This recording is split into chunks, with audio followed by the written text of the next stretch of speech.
Formula One just hit another boiling point.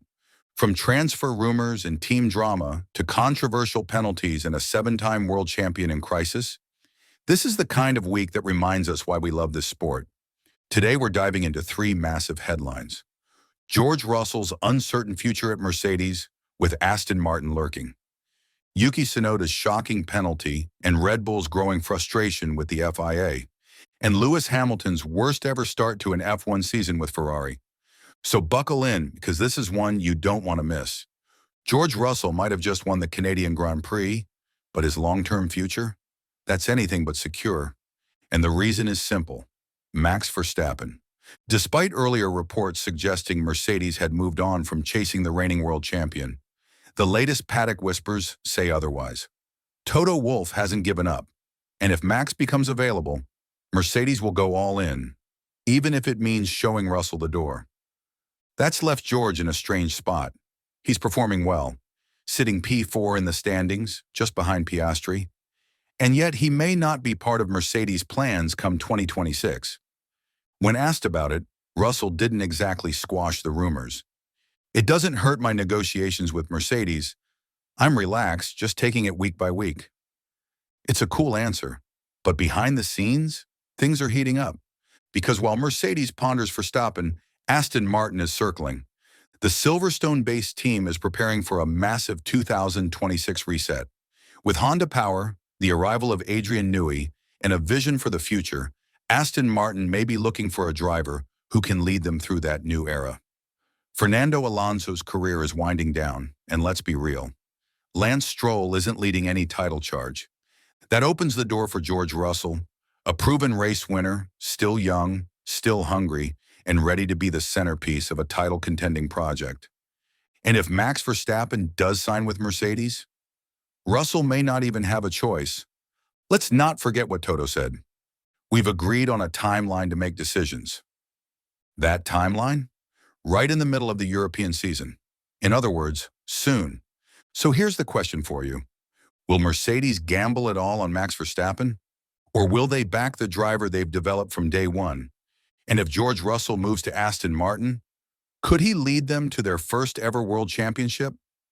Let us know in the comments. Let's shift gears to Canada, where a different kind of drama unfolded. And this time, it's all about the FIA. Yuki Tsunoda received a 10-place grid penalty for overtaking Oscar Piastri under red flag conditions during free practice. Now, yes, red flag equals no overtaking. But let's look at the real situation. Piastri's McLaren had a puncture and was crawling around the circuit, barely staying on the racing line and visibly dangerous. Yuki, trying to avoid damage, made a slow, safe overtake around the outside. Far from reckless, and arguably the smartest move in that moment. And for that, he was slammed with a 10-place grid drop. Red Bull was furious. Christian Horner spoke out after the race. Yuki was nailed on Saturday, but on Sunday, cars overtook with marshals on track, and nobody got penalized. Where's the consistency? Good question. Yuki himself explained, I saw the tire was going to fly off. I checked around me, went far right, overtook at 170 kilometers per hour, half the usual speed, and still got penalized. It's ridiculous.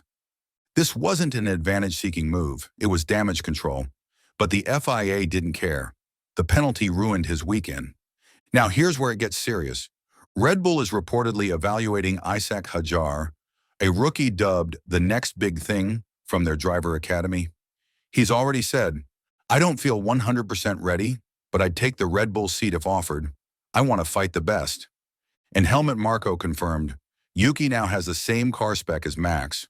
Translation? No more excuses. If he doesn't score points soon, Red Bull might replace him with Hadjar, pairing Max with a new generation talent. Even Arvid Lindblad could be sent to Racing Bulls, leaving Tsunoda without a seat, not even a fallback like Liam Lawson had. His only hope might be Cadillac, who are looking for experienced drivers, but even that isn't guaranteed. All of this spirals back to one thing, FIA inconsistency. Why wasn't Oscar Piastri penalized for limping around the track with an unsafe car? Why does the FIA apply harsh rules to one scenario and ignore worse in another? It's a mess. and it's putting careers at risk. So what do you think? Was Tsunoda's penalty fair? Should Piastri have been punished too? And is it time for serious reform inside the FIA? Now let's talk about something nobody expected just a few months ago. Lewis Hamilton is 10 races into his Ferrari career and still hasn't scored a podium in a main Grand Prix. Not once.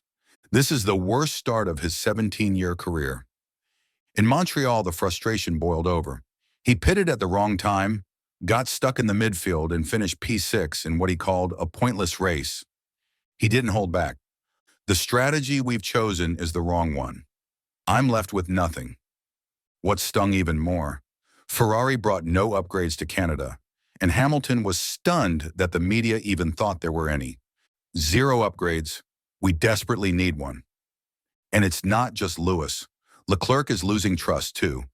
He asked to switch to Plan C during the race, likely a better tire strategy. The team said no. Result?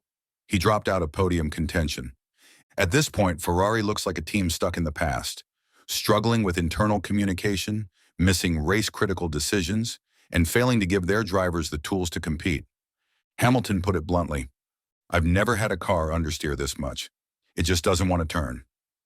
Even worse, Andrea Kimi Antonelli, the rookie replacing him at Mercedes, already has a podium and a pole. Imagine how that feels. Now, rumors are swirling that Fred Vasseur's job might be in danger.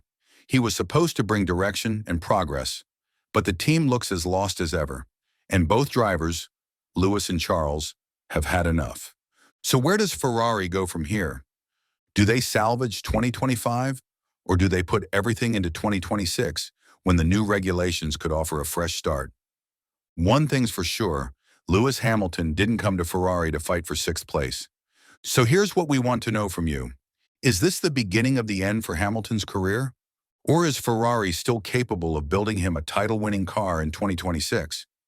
And who's really to blame for this disaster? The car, the pit wall, or the man in charge? If you enjoyed this video, please press that like button.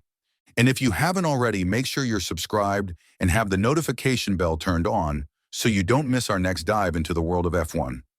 Thanks so much for watching. Stay safe, stay fast, and we'll see you in the next one.